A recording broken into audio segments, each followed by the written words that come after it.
নমস্কার বন্ধুরা, আশা করি সবাই ভালো আছেন। আমি রুমা হাসি খুশিতে নতুন এক ভ্লগ নিয়ে হাজির হলাম। আজকে আমার কাছে আছে দেখুন গোটা চারেক কাঁচা লঙ্কা, বেশ বড় সাইজের লাল লাল পাকা টমেটো।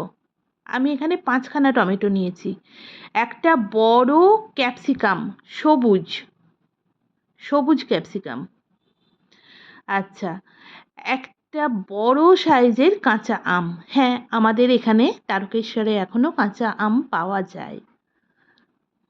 আর এগুলো কি বলুন তো, এগুলো হচ্ছে আলু বোখরা। এটা অবশ্য আমি মুদিখানার দোকান থেকে পেয়েছি। তো এই সমস্ত জিনিসগুলো দিয়ে আজকে আমি একটা মিষ্টি চাটনি তৈরি করব। সঙ্গে থাকুন। প্রথমে সমস্ত কিছুকে ছোট্ট ছোট্ট টুকরো করে কেটে নিয়েছি এবং রানিং ট্যাপ ওয়াটারে আমি ফেলে বেশ সুন্দর করে কচলে ধুয়ে নিচ্ছি। ধুয়ে নেবার পর ওটাকে জল ঝরানোর জন্য আমি রেখে দিচ্ছি। হ্যাঁ, এখানে কিন্তু আমি আলু বোখরাগুলোকে জলেতে আর ধুইনি। ইন্ডাকশানে প্রেসার কুকার চাপিয়ে দিয়েছি এবং ওতে কেটে ধুয়ে রাখা সমস্ত জিনিসগুলো 1 বাই 1 দিয়ে দিচ্ছি, আলু বোখরাটা বাদ দিয়ে। এরপর 200 ml জল দিয়ে প্রেসারের লিড আটকে একটা সিটি দিলাম। ইন্ডাকশান অফ করে দিয়েছি, লিডটা খুলেছি।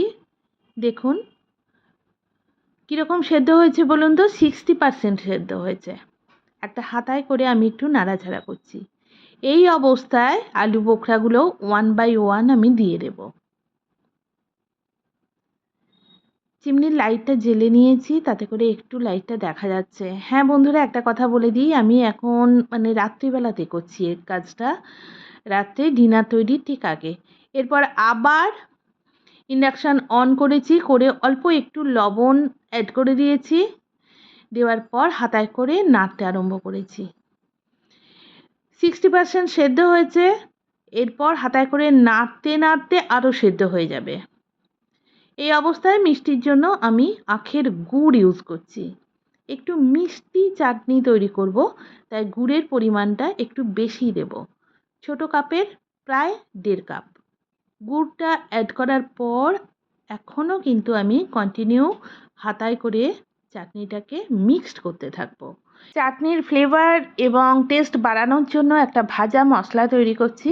প্রথমে গোটা গরম মশলা, তারপর গোটা ধনে, এরপর গোটা জিরে, এরপর গোটা মৌরি, এরপর গোটা গোলমরিচ, আর দিচ্ছি গোটা মেথি, আর অল্প এক টুকরো আদা।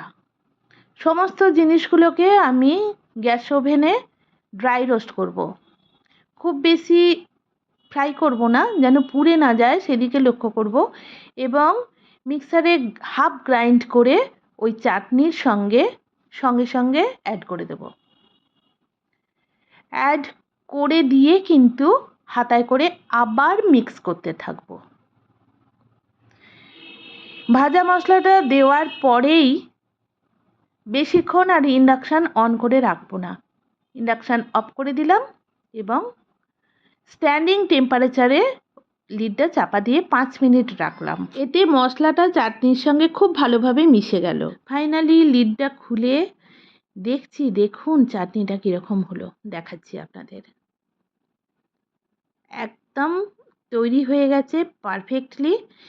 গরম ভাত, পরোটা, রুটি সমস্ত কিছুর সঙ্গে চলবে।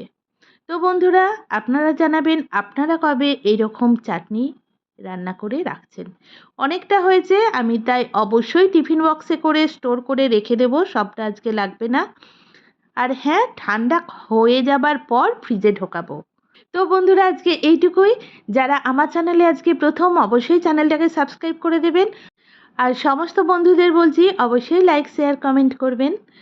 খুব শিগগিরই আবার এক নতুন ভিডিও নিয়ে হাজির হব। ততক্ষণ খুব ভালো থাকবেন, হাসি খুশির সঙ্গে থাকবেন। টাটা।